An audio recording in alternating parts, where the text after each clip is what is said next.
Guys, I'm gonna read my Bible story, my Bible book, because we had a test tomorrow. Let's read, guys.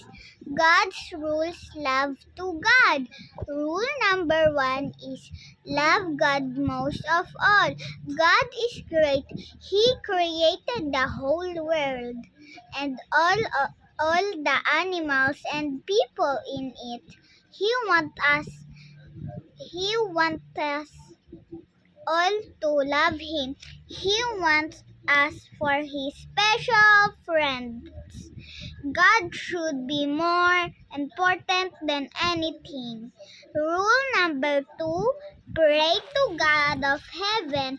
God hears us. When we pray to Him, He can help us when we are in trouble. He loves to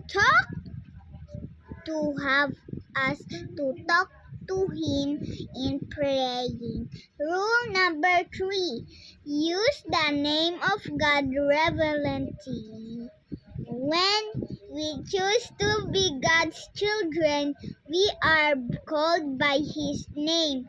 We should show that we are God's children by the way we act. We should use the name of God carefully to show we honor Him. We should not swear or say bad words. Any bad words, do not say it, children. Only mothers and fathers. As always, do not do that when you're in school.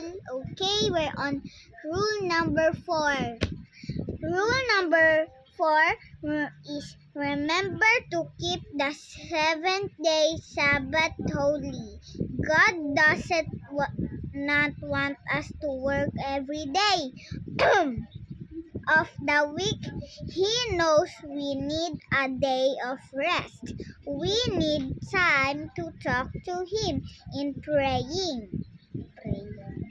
We might forget Him if we are too busy. God made the world in 6 days and rested on the seventh day. He gave us the 7th day to rest and worship Him. Guys, we're on rule number 5, but we will... hanggang 4 na. Yeah, rule number 5.